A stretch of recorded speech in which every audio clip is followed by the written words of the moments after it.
Oh, welcome to Ground Control. I have the Radiolink Byme-D Gyro installed in the GFS DIY F22 Micro.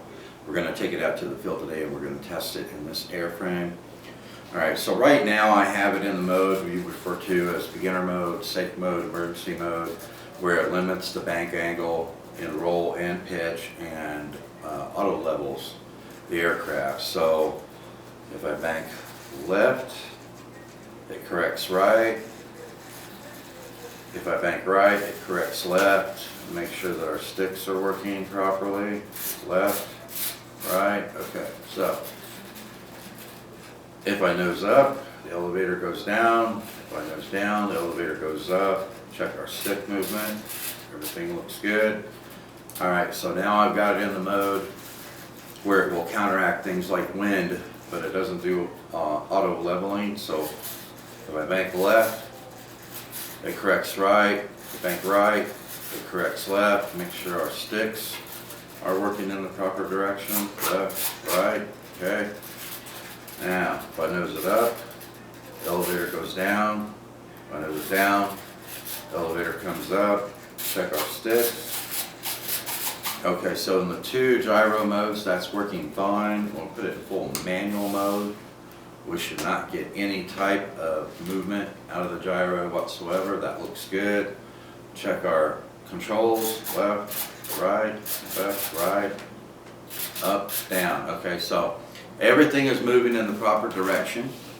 Everything is correcting in the proper direction. So I'm going to charge these batteries back up and I will meet you out at the field.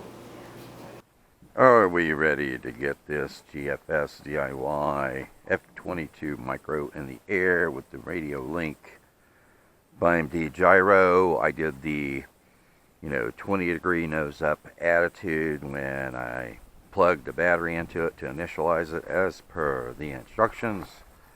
We definitely have movement. I am in what you would call safe mode, beginner mode, emergency mode. So let's launch it in that mode and see how it fares. Launch it into the sun. Get a little breeze coming in. Are we ready?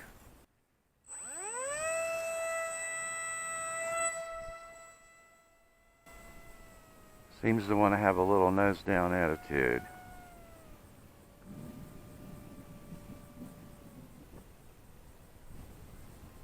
Alright. Okay, that's full right aileron right there. That's not bad. Getting a little oscillation out of it. There's full left. That's not too bad.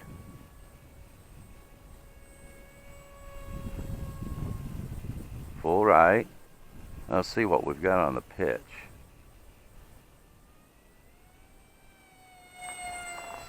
Alright, there's full pitch up. That's not very much. That's pretty restrictive.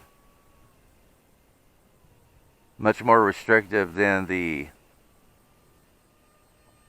ailerons, that's for sure. But it seems pretty stable. I see a little oscillation out of it every once in a while. I don't know if that's the wind, because we got about, I don't know, it's about 4 to 5 miles an hour on the ground, but when you get up a little ways off of the ground, it's always more.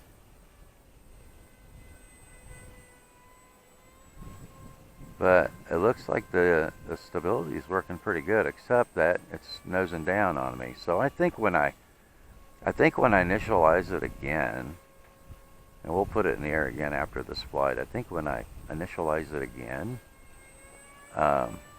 I won't do that 20-degree nose up attitude and just see how it reacts then. Or it could be that, with the gyro providing the input, it just could be that you need different trim with the gyro installed than without the gyro installed. I'm not sure, because I didn't change anything. I didn't change any of my trims. I didn't change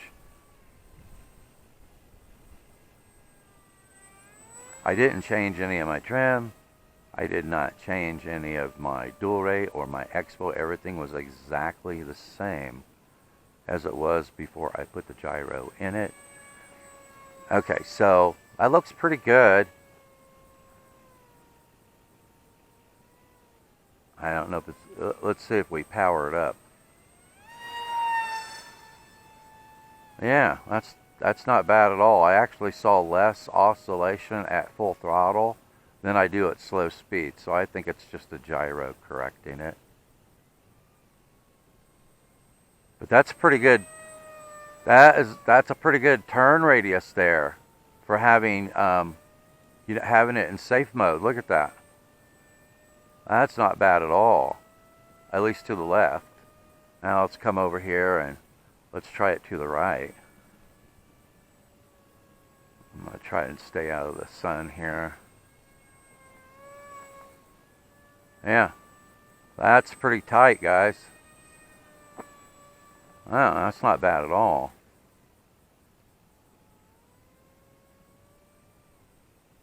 Let's bring it in here a little bit closer, a little bit slower, and see how the gyro handles that. Now I've got full up elevator on it right now, so I don't really like that too much. A little high alpha, pretty slow.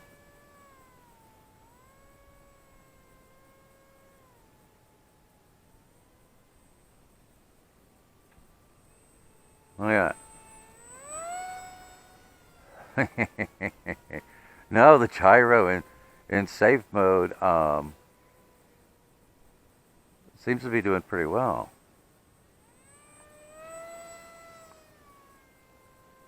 But I don't like having so much restriction on the pitch.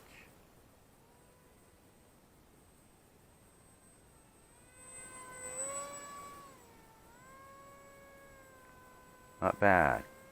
Okay, let's gain a little altitude. I'm about the end of my timer already.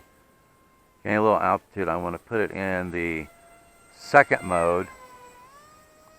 Woo, okay, there's my there's my pitch. Okay, so now I've got it in the mode where it just counteracts wind and no restriction. As you can see.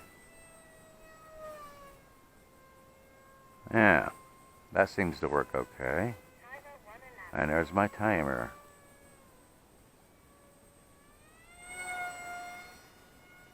Yeah, I don't have any restriction there.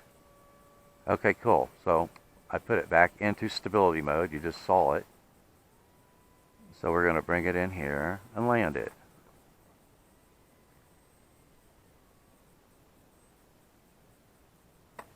Ta-da! Okay, so that worked pretty well. It was a little too restrictive on the pitch axis for my liking. And you saw that, you could tell that I was pulling back on the stick when I had it in safe mode, because as soon as I put it in the second mode where it just counteracts wind and wind gust, it immediately nosed up because I had back pressure on the elevator. So as soon as that restriction was off, it nosed up. So I want to put another battery pack in it, and this time I want to try it without doing that nose up attitude during the initialization, and see, just to see if it still tries to nose down on me and if it's as restrictive on the pitch axis as it was during that flight. So I'll see you again in a minute. Okay, so this time I initialized it just flat on the table like you see it now, not that nose up attitude thing. So I want to see if that makes any difference. And we've got it in safe mode again. Just curious, you know.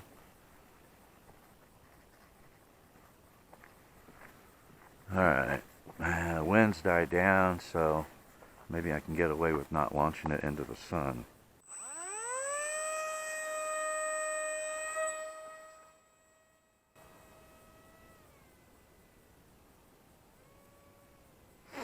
Now let's bring it over here. It still wants to nose down on me, so let's bring it over here and see just how much pitch we have on it in safe mode this time. No, I don't have any more. So it didn't seem to make any difference Didn't seem to make any difference whether I had it in a nose-up attitude or level when I initialized the gyro. So I don't know. Maybe I should try tilting the nose down a little bit to see if that would work, because I'm having to constantly apply back pressure to the elevator because it wants to nose down on me.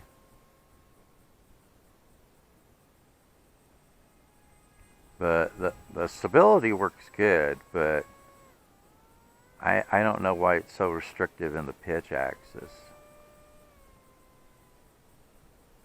Very, very restrictive in the pitch axis. I got full up elevator right now. Unless I apply a little throttle, I can't really gain much altitude, you know? Yeah, so I don't understand that. I did not see that with the Byme-A gyro. The Byme-A gyro did not limit my pitch axis like that.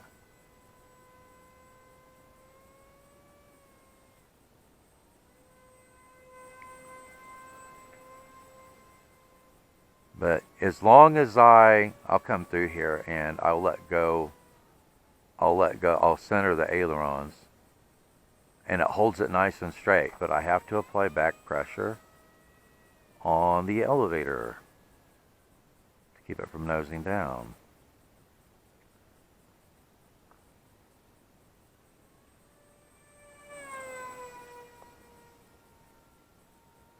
Strange.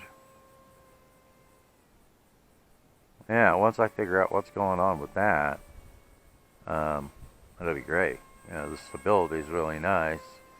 The angle restriction on the ailerons is not nearly what I thought it was going to be. It could be, and I'm sure this is probably the case, it could be that I have more movement in the aileron than I do in the elevator.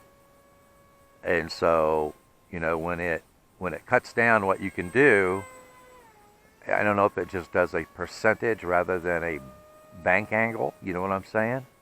Because that's the way it seems to me. If I've got less movement on the pitch axis of the control surfaces than I do in the roll axis, then it seems to me that what it's doing is it's cutting it down by percent rather than by angle. I don't know if that's true. It's just seems that way to me, the way that these two axes, you know, one axis being much more restricted than the other axis, because I should have the same amount of, you know, authority in the pitch angle. If it's just an angle restriction, I should have as much authority in the pitch axis as I have in the roll axis, and I don't. So with the Byme-A, it seemed like that was the case, that it was an angle restriction. But with this Byme-D, it almost seems like a percentage restriction. Does that make sense? I mean, that's my thoughts on it. Like I said, I can't prove it, but it sure seems that way, the way the plane is handling. Certainly seems like it's a percentage, because I know I have less dual rate. And it works really well at full speed. That's not a problem. I didn't see any oscillation from it. The only time I see oscillation from it is at slow speed, and that's probably because it's correcting wind. Whee! And my timer's just about elapsed again. Alright, we're still in safe mode here. Oh, darn it. I ran out of lift. I guess the gyro can't counteract that, can it? Okay. So, I don't know about that. I don't know about that pitch axis, you know, deal. Okay, so this time I initialized it with a nose down attitude, so hopefully I'm not making a huge mistake and it's not going to it's not gonna, abruptly nose down when I launch it and destroy my aircraft.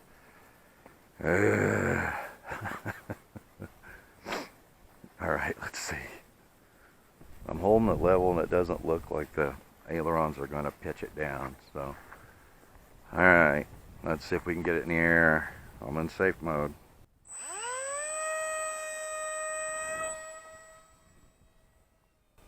No, I tell you what, it doesn't seem to me. I still have the same pitch axis deal. I still have it nosing down on me. It does not seem to make any difference about how I have the aircraft oriented.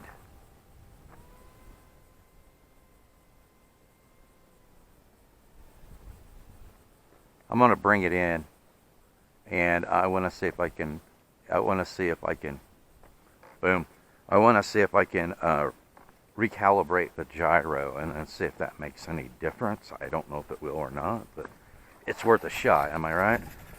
That's the calibration sequence for the sticks. I put it back in safe mode here. Hi. Alright, so let's launch it again.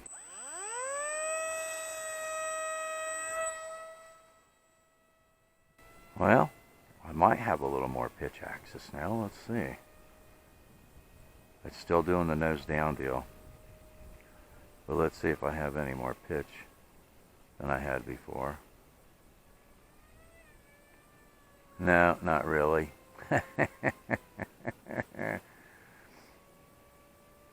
So I don't know what's going on with the pitch axis on this. Look at that. Nice amount of movement in the roll axis, but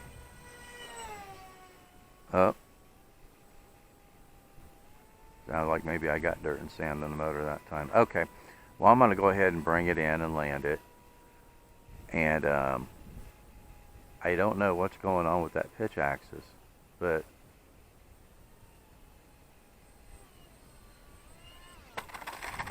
there we go. Okay, so the Byme-D gyro does a really great job of stabilizing, and I made a comment out there that I wondered if it restricted by percentage of the amount of movement. It obviously is not doing that. It's definitely doing it by angle, because if it was only doing it as a percentage of the amount of movement of the control surface, then I would still be able to roll it.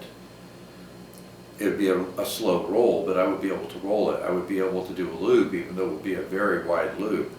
So it's obviously restricting by angle. I don't understand why on this aircraft it is restricting the pitch axis so much. And I tried everything. I had it flat on the table like this when it initialized. I had the nose up 20 degrees like the manual states. I even initialized it with the tail up 20 degrees. And no matter what I did, and I recalibrated the gyro, no matter what I did, it was always pushing the nose down, and I had very little movement in the pitch axis. So I know there are other people that have the Byme-D gyro that has worked fine for them. The only conclusion I can come to is that the Byme-D gyro is going to be very particular about what aircraft you put it in.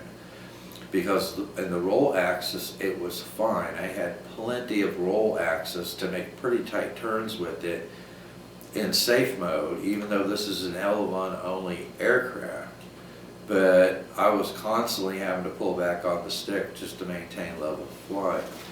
And I didn't have that issue in the second gyro mode where it just counteracts wind. Then I had full control of it. But in safe mode, it just didn't work for me. I also, this isn't the only aircraft I tested it in. I also tested it in the Eachine Mobula Delta wing. And in the Eachine Mobula Delta wing, because wings have so little movement in the control surfaces, it doesn't take much movement in the control surfaces on a wing to have a great deal of authority in pitch axis and roll axis. So what was happening with the with the Mobula Delta Wing when I was testing the gyro in it is I was getting constant oscillation from it, no matter whether I was flying fast or whether I was flying slow. Now, in this aircraft, I did not get any oscillation, even when I hammered the throttle. The only time I got any movement in it was when I was flying it slowly, and it was pretty gusty out there. So you could see that the gyro was correcting for the gust. But at full throttle, it was nice and straight, and I didn't see any oscillation with it. I think if I put it in an aircraft that had a lot more pitch movement, because this doesn't have a lot of movement in the pitch axis. It has a lot of movement in the roll axis, but it doesn't have a ton of movement in the pitch. So that's the only thing that I can conclude from it. My guess is the people who are using the Byme-D gyro in an aircraft where it's working properly, they have quite a bit of movement in the pitch and the roll axis. So that's my conclusion on it. So far, it just hasn't worked for me in the wing or in the micro park jet, either one. Now, I tested the Byme-A in 3 different aircraft. You know, I tested in the Ishin Flying Fish. I tested it in the Ranger G2, which is a 1.2 meter wingspan pylon pusher motor glider, the OpenTX Ranger G2. It worked just fine in that. I tested it in the Ishin Micro Sky Hunter. That's my conclusion. I think for the Byme-D gyro, it's going to depend, how well it works is going to depend on the type of aircraft that you have it in and the amount of control surface movement that you have in your aircraft. So anyway, that's my conclusion with that. So I won't be able to use it in my L1 only aircraft. Just not enough pitch. So anyway, thanks for watching, and I will see you in the air.